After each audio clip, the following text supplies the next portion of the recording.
우리는 부모님을 기쁘시게 하기 위해서 많은 노력을 합니다. 상사를 기쁘게 하기 위해서 아부나 아첨도 서슴지 않고 합니다. 스승을 기쁘게 해드리고 또 점수를 잘 받으려고 학생은 무척 노력을 할 겁니다.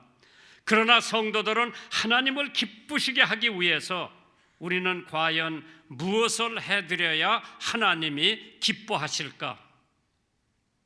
새벽기도 잘 나오면 하나님이 기쁘시겠죠? 11조 잘해도 하나님이 좋아하시겠죠? 전도도 잘하면 하나님이 기뻐하실 거고, 봉사도 잘하면 하나님이 좋아하실 거고, 그러나 이 모든 것보다 히브리서 11장 6절에요, 믿음이 없이는 하나님을 기쁘시게 못한다고 그랬어요. 다 같이 한번 해보세요. 믿음이 없이는 하나님을 기쁘시게 못한다고 했습니다. 그래서 하나님을 기쁘게 하려면 믿음이 있어야 돼요.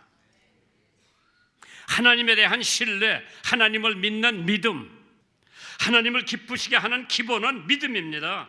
그러나 그 믿음 위에 오늘 본문에 나오는 몇 가지 더하면은 더욱더 하나님을 기쁘시게 할 수 있는 요소가 들어있는 줄 믿으시기 바랍니다.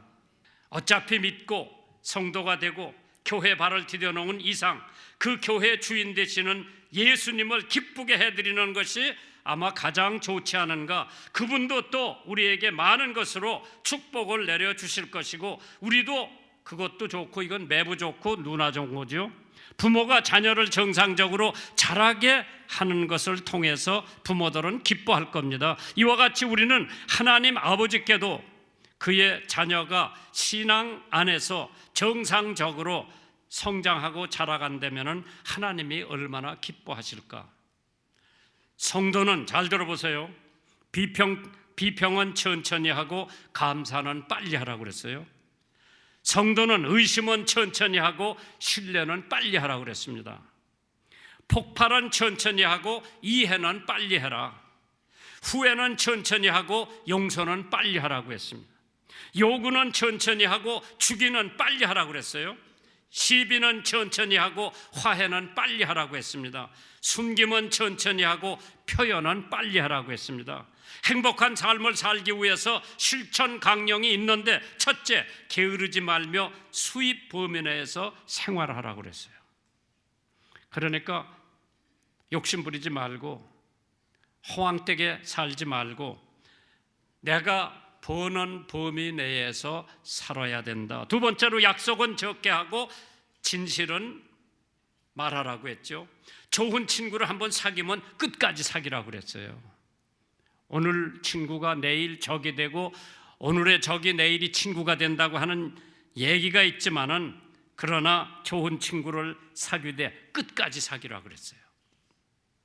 남을 나쁘게 말하지 말고 요행을 바라는 일은 어떠한 게임이라도 피하고 맑은 정신을 흐리게 하는 알코올 같은 음료는 피하라고 그랬죠. 비밀은 나의 것이나 남의 것이나 잘 지키라고 그랬어요. 돈은 마지막 순간까지 빌리지 말라고 그랬고요. 행동은 책임짓고 남의 탓으로 돌리지 말라고 했고요. 잠들기 전에 반성의 시간을 꼭 가지라고 했습니다. 찬송가에 나의 기쁨 나의 소망 되시며 나의 생명이 되신 주 밤낮 불러서 찬송을 드려도 늘 아실만 뿐일세. 나의 진정 사모하는 예수여 음성조차도 반갑고 나의 생명과 나의 참 소망은 오직 주 예수뿐일세. 하나님께서 금년 한 해 어떻게 해야 우리가 하나님을 기쁘시게 할 수가 있는가? 고린도전서 15장 57절에 우리 주 예수 그리스도로 말미암아 우리에게 이김을 주시는 하나님께 감사하노라. 그러면 첫 번째로 우리가 어떻게 해야 금년 한 해 주님을 기쁘시게 할 수가 있을까? 오늘 본문에 있는 말씀 골로새서 1장 10절입니다. 주께 합당히 행하여 범사에 기쁘게 하고 모든 선한 일에 열매를 맺게 하시며 하나님을 아는 것에 자라게 하신다고 그랬어요. 첫 번째, 합당히 행하는 것이라고 그랬죠. The walking. 워킹이란 건 건넌다, 행한다라는 뜻이지만은 우리들에게는 우리의 생활을 의미하는 줄 믿으시기 바랍니다. 즉 우리들의 삶이 하나님 보시기에 합당한지 적당한지, 성도들은 다 모세 같은 사람이나 바울 같은 사람이 되었으면 얼마나 좋겠나. 그러나 모세나 바울이 못 되면은 아론이 없었으면 모세도 없었을 거예요. 바나바가 없었으면 바울도 없었을 겁니다. 사진 카로 파월스 없었으면 빌리 킴도 없었을 거예요. 이기적인 삶을 살고 있는 우리 신자들, 모든 것이 나 중심의 생활이고 나만 잘 먹고 나만 잘 되고 나만 잘 살면 되지 이웃이 나하고 무슨 상관인가. 박서방네, 장서방네, 김서방네, 송서방네 죽을 먹든지 밥을 먹든지 나하고 무슨 상관이요. 이기적인 삶에 도취해 있는 신자는 하나님을 기쁘시게 할 수가 없습니다. 성경에 분명히 여러분과 저에게 네 이웃을 네 몸과 같이 사랑하라고 하셨습니다. 우리가 믿음을 갖는다는 것은 하나님의 엑스레이 앞에 자신을 적나라하게 드러내는 것이라고 했죠. 제멋대로 산다는 말처럼 인간은 언제나 자기 중심적이었습니다. 그것을 때로는 위선이라고 말하고 때로는 교만이라고 부릅니다. 남이 일을 빨리 못하면 게으르다고 하고 자기가 빨리 못하면 바빠서 그렇다고 해명을 하지요. 변명을 합니다. 남이 앞서갈 때는 신중하지 못하다고 말하고 자기가 앞서갈 때는 지도력이라고 말하고, 남이 강하게 의견을 말하면은 고집통이라고 그러고 자기가 강하게 말하면은 자기가 주장이 확실하다고 하고, 남이 아첨을 하면 더럽다고 하고 자기가 아첨은 협조적이라고 하고, 남의 성공은 운이 좋다고 하고 자기 성공은 노력의 대가라고 말합니다. 인간은 언제나 자기 중심이죠. 그러나 기독교인은 하나님 중심으로 생각하고 행동해야 하는 줄 믿으시기 바랍니다. 심판의 말씀 마태복음 25장에 나오죠. 그걸 한번 재생시켜보는 명상을 한번 생각해 보세요. 예수님께서 내가 굶었을 때 너희들은 모여 사랑을 토론하고 나의 굶주림에 대하여 이론을 전개해 주었다. 고맙긴 하지만은 내가 옥에 갇혀 있을 때 너희들은 조용히 기도실에 도망가 내가 풀려날 것을 기도해 주었다. 고맙긴 하지만은 내가 헐벗을 때 너희들은 유행, 패션을 연구하고 몸을 얼마큼 가리는 것이 도덕적인지 토론했었다. 나에게는 별로 관심이 없는 일이었으나 너희들에게 헛시간은 아니었겠지. 내가 병들었을 때 너희들은 감격한 어조로 너 자신이 건강한 것을 하나님께 감사했었지. 남의 불행을 보고 자기의 행복을 알았으니 전혀 헛것이라고는 말할 수 없겠지. 내가 집이 없을 때 너희들은 참다운 우리의 집은 영원한 하나님의 나라라고 설교를 했었지. 내가 외로울 때 너희들은 개인의 자유를 존중한다고 하며 나를 혼자 버려 두었었지. 너희들은 무척 거룩하게 보이고 하나님과 가깝게 보인다. 그러나 나는 아직도 배고프며 외롭고 춥다. 그러니 너는 너의 그 숱한 기도와 심각한 이론은 아직도 나에게 도달한 것은 없다. 한 번 더 너희에게 이르노니 이 지극히 작은 자 하나에게 하지 아니한 것은 곧 나에게 하지 않은 것이니라. 실질적인 실천적인 삶을 살지 못한 우리 성도들, 남에게 전도하라고 외치면서 자기는 전도하지 않은 신자, 남에게 11조하라고 강조하지만은 자기는 11조하지 않는 신자, 기도 열심히 하라고 강조하지만은 자기는 기도하지 않는 신자, 봉사하라고 하지만은 자기는 봉사하지 않는 신자. 할 일이 생각나거든 지금 하십시오. 오늘 하늘은 맑지만 내일은 구름이 보일지 모릅니다. 어제는 이미 당신의 것이 아니니 지금 하십시오. 친절한 말 한마디가 생각나거든 지금 말하세요. 내일은 당신의 것이 안 될지 모릅니다. 사랑하는 사람은 언제나 곁에 있지 않습니다. 전할 말이 있으면 지금 전화 주세요. 미소를 짓고 싶다면 지금 웃어 주십시오. 당신의 친구가 떠나기 전에 장미는 피고 가슴이 설렐 때 지금 당신의 미소를 보내주십시오. 불러야 할 노래가 있다면 지금 부르십시오. 당신의 해가 저물면 노래 부르기엔 너무나 늦습니다. 당신의 노래를 지금 불러보세요. 망설인다, 기다린다는 사람에게는 꿈이 실현되지 않습니다. 험한 산도 도전하고 깊은 강도 뛰어들며 막연한 뜻한 무지개도 따라가 보는 소망과 용기와 도전만 꿈을 성취 갖다 준다고 했습니다. 사람은 누구나 생각이라는 깊은 우물과 능력이라는 방대한 발전소를 가지고 있는데 대개 경우에 위급한 사태가 벌어져야 그 생각과 능력이 발휘되는 약점을 가지고 있습니다. 위기가 아니라도 생각의 우물에서 샘이 솟고 능력의 발전소에서 에너지가 폭발하기 위해서는 존재에 대한 사명감과 불멸의 소망은 필수 조건이라고 했습니다. 실천하지 않는 것은 미루는 것이 아니라 손실이라고 했습니다. 무슨 손실이냐? 열심의 손실. 정열과 열심을 잃게 되면 아무것도 못한다고 그랬죠.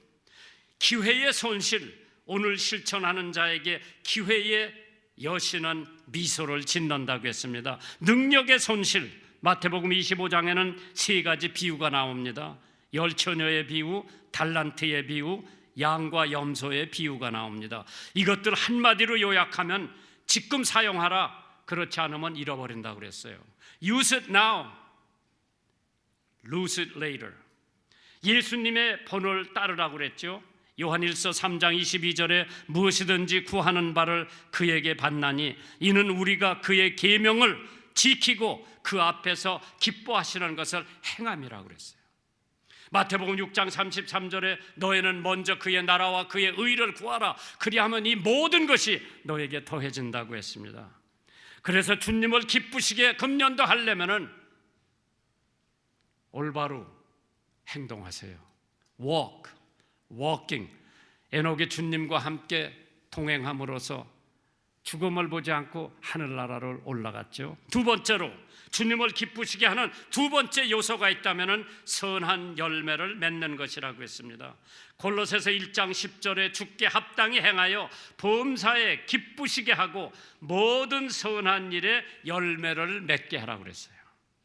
Working, be fruitful in every good work. 그렇기 때문에 선한 열매를 맺으라고 그랬죠.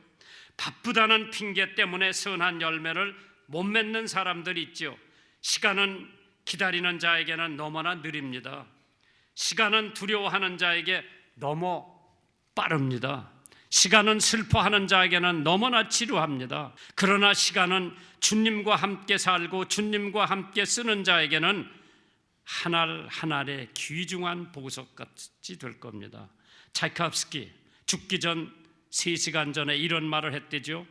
나는 과거를 후회한다. 현재를 싫어한다. 미래에 희망을 둔다고 했어요. 나는 젊어서부터 오늘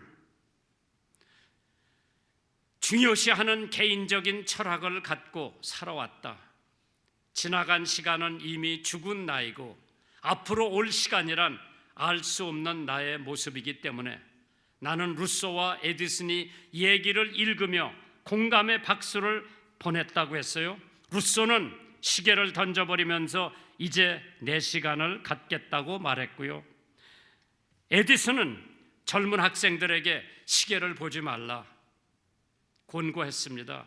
두 사람은 모두 현재를 중요하게 여겼던 사람들입니다.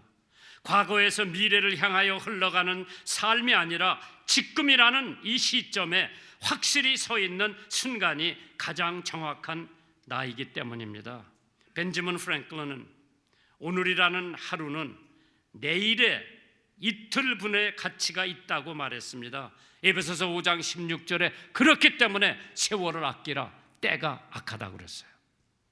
하나님을 기쁘시게 할 수 있는 것은 어떠한 일을 내가 하나님을 위해서 하느냐에 있어서 하나님을 기쁘시게 할 수 있다고 했습니다. 개인적 영예를 위하여 맺는 열매가 아니라 모든 영광은 하나님께 돌리지요. 고린도전서 10장 31절에 그런즉 너희가 먹든지 마시든지 무엇을 하든지 하나님의 영광을 위해서 하라고 그랬어요. 우리는 많은 사람을 속일 수가 있습니다. 어두운 면도 가릴 수가 있습니다. 그러나 하나님은 절대 못 속입니다. 우리는 자기 자랑을 할 수 있습니다. 재산도 명예도 쌓아 올릴 수가 있습니다. 그러나 하나님은 속지를 않습니다. 우리는 거짓으로 맹세할 수도 있습니다. 점잖게 보이고 믿음이 깊게 보일 수도 있습니다. 그러나 하나님을 속일 수 없습니다. 우리는 능히 이상으로 확대 광고하고 상과 박수 갈채도 받을 수 있습니다. 그러나 하나님을 절대로 속일 수 없습니다. 하나님의 사랑은 최고의 우선순위에 놓는 사람이 떡으로만 사는 것이 아니라 하나님의 말씀으로 산다고 했습니다. 내가 가치가 있어서 오늘의 내가 있는 것이 아니라 오직 하나님의 은혜로 지금 내가 이 자리에 있는 것입니다. 현재는 결코 내가 사들인 것이 아닙니다. 내가 살았고 내가 이만큼 되었고 내가 여기까지 온 것도 모두 하나님의 은혜인 줄 믿으시기 바랍니다. 시편 77편 15절에 또 주의 모든 일을 묵상하며 주의 행사를 깊이 생각하라고 했습니다. 세 번째로 하나님을 기쁘게 하는 요소가 하나님을 아는 것에 자라는 것이라고 그랬습니다. Increasing in the knowledge of God, increasing in the wisdom of God. 골로새서 1장 10절이죠. 주께 합당히 행하여 범사에 기쁘게 하고 모든 선한 일에 열매를 맺게 하시며 하나님을 아는 지식에서 자라게 하신다고 그랬죠. 하나님을 아는 지혜에서. 지식은 사람들한테 배우는 거예요. ABCD 어디서 배웠어요? 선생님한테 배웠어요. 방정식 어디서 배웠어요? 선생님한테 배웠어요. 그러나 지혜 하나님한테서 주시는 거지, 하나님한테서 배우는 게 지혜예요. 어떤 이발소의 면도사가 예수 믿고 전도에 얼마나 열이 오르는지 몰라. 그래, 이발하러 온 사람이 이제 면도를 해야 되는데 이 사람한테 전도를 해야 되겠다 하면서 그때는 가죽 석대에다가 면도칼을 가는 거예요. 이렇게 면도칼을 씩 갈면서 선생님 예수 안 믿으면 지옥 가는 거 아세요? 그러면서 면도칼을 목에다 갖다 대니까 그 사람이 기겁을 하고 뛰어나갔다는 얘기가 있죠. 그 지혜가 부족한 거야. 어떻게 면도칼을 갈면서 죽으면 지옥 간다고 그러냐. 하나님께서 우리는 지식도 지혜도 작년도보다 금년도 어제보다 오늘 더 잘해야 돼요. 그래서 교회 일을 사회 하던 시기로 하면 안 되죠. 영적인 문제는 영적으로 다뤄야 되고 육적으로 해결이 안 됩니다. 영적인 지혜로 해결을 해야 됩니다. 세상 지식으로는 영적인 해결을 할 수가 없습니다. 영국에 격언이 있어요. 서 있는 노동자가 앉아 있는 신사보다 높다고 그랬어요. 격언 중에 응변은 은이요 침묵은 금이라고 그랬습니다. 말로 10번 가르치는 것보다 손발로 한 번 걷고 도와주는 것이 낫다고 그랬어요. 성공이란 거듭되는 연습이고 두려움이 없이 행동하는 것이라고 그랬죠. 바른 일을 하는데 적절한 시간이라고 하는 것이 없습니다. 바른 일은 빨리 실천할수록 좋습니다. 꿈에 벗어나는 가장 좋은 길은 잠에서 빨리 깨어나는 것이라고 그랬죠. 야고보서 1장 5절에 너희 중에 누구든지 지혜가 부족하거든 모든 사람에게 후히 주시고 꾸짖지 아니하시는 하나님께 구하라 그리하면 주시리라. 하나님께서 누구를 기쁘게 생각하고 누가 하나님을 기쁘게 할 수 있나? 성경에 보니까 항상 하나님을 아는 그 지식과 지혜에서 자라난 것이 하나님을 기쁘시게 한다. 나는 과학자는 아니지만은 인간의 세포 안에 디옥시리 보핵산이라고 하는 DNA가 있대요. 이것은 유전자 형성이라고 하는데 이 DNA를 보면 작은 세포를 U라고 한답니다. 이 DNA가 1조분지 2로 어떤 종류의 사람이 되느냐 정해진답니다. 그러므로 지구상에 70여 개 인구가 태어났는데 필요한 DNA의 필요량은 아스피린 한 알 정도밖에는 안 된대요. 이해가 갑니까? 나는 과학자가 아니라 이해가 안 가는데 하여간에 우리의 U라고 하는 내 첫 DNA가 인간의 신체 청사진을 1,000권 분량을 가지고 있어서 머리와 눈의 색깔, 코의 모양, 발의 길이 등이 인간 신체 기능을 형성하는 모든 청사진을 다 보유하고 있다고 합니다. 세포의 생애 주기가 매 2년, 3년마다 끝마침으로 매 2, 3년마다 인체에 재상되는 세포가 재생된다고 하죠. 그러므로 뇌세포를 제외하고는 인체의 모든 세포는 7년이면 완전히 새 것으로 바뀐대요. 우리 신체의 이 세포,